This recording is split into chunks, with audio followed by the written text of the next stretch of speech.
हमारे सामने ही उन्होंने कॉल करके वहाँ के जो वाइस प्रिंसिपल है उनको ये बोला कि आप आज ही इससे रिलेटेड नोटिफिकेशन तुरंत जारी कीजिए। जो दूसरी हमारी मांग थी कि जो छात्रों को एब्सेंट दिखाया गया एग्जामिनेशन में, उसके ऊपर आपकी क्या राय है?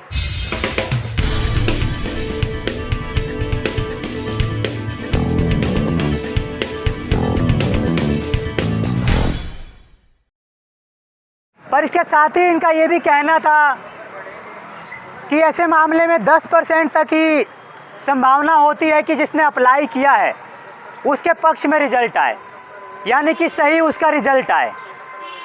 तो ये तो इस पे सवाल भी हमने किया कि आपको कैसे मालूम, क्या डाटा है आपके पास।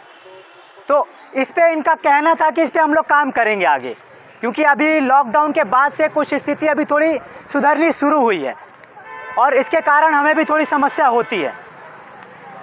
जो दूसरी हमारी मांग थी कि जो छात्रों को एब्सेंट दिखाया गया एग्जामिनेशन में, उसके ऊपर आपकी क्या राय है?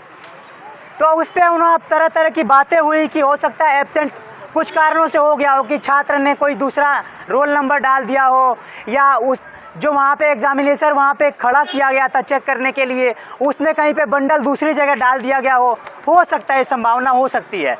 पर 4, 10, 15 स्टूडेंट के साथ हो तो समझ में आता है। अगर छात्रों के एक बड़े हिस्से के साथ ये घटना हो तब तो ये माना जाएगा कि जिम्मेदार इसका जो प्रशासन है उसकी जिम्मेदारी प्रशासन को लेनी बनती है, और इसके लिए फिर क्या किया जाना चाहिए।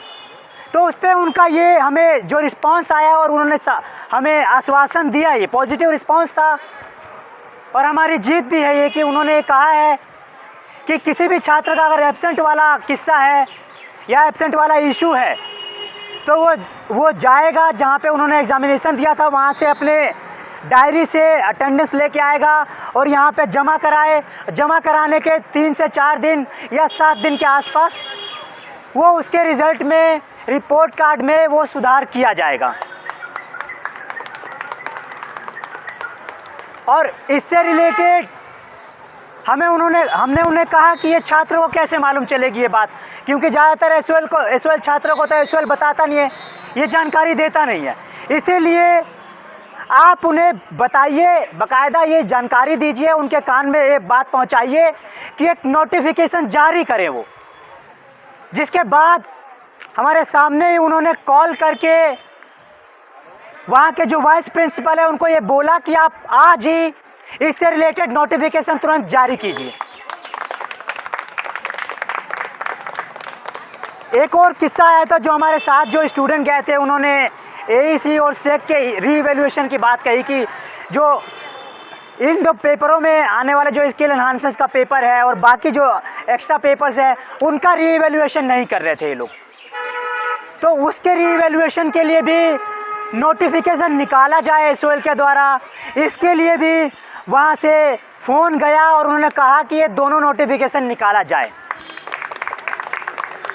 और क्योंकि ज़्यादातर छात्र अंग्रेजी में वो नोटिफिकेशन समझ पाने में उनको दिक्कत होती है, तो हमने उन्हें कहा कि आप ये दोनों नोटिफिकेशन उन्हें कहिए कि वो हिंदी में भी जारी करें, जिस पे उन्होंने बात मानी।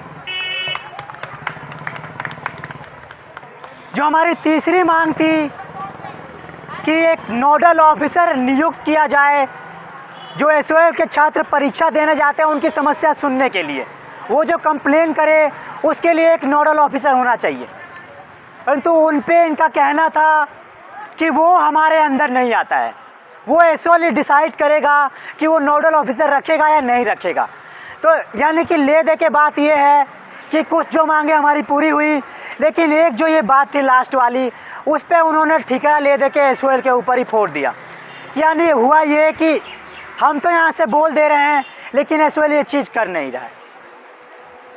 पर ठीक है, हम इस चीज़ के लिए भी कि आगे परीक्षाओं में और गड़बड़ी ना हो और इस बड़े तौर पे गड़बड़ी ना हो, उसके लिए हम अपना आंदोलन जारी रखेंगे।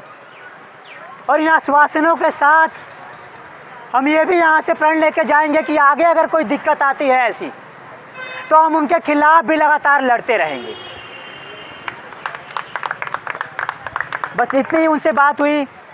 और अगर किसी छात्र को एब्सेंट वाली अगर कोई समस्या है तो वो जा कर के अपने अटेंडेंस लेके आए और यहाँ पे जमा कराए, 7 दिन में उसका रिपोर्ट आ जाएगा। ये यहाँ से हमें आश्वासन मिला है और ये आपकी जीत है। बस मैं इतनी बात करना चाहूँगा, इनकलाब जिंदाबाद, हमारा संघर्ष जिंदाबाद।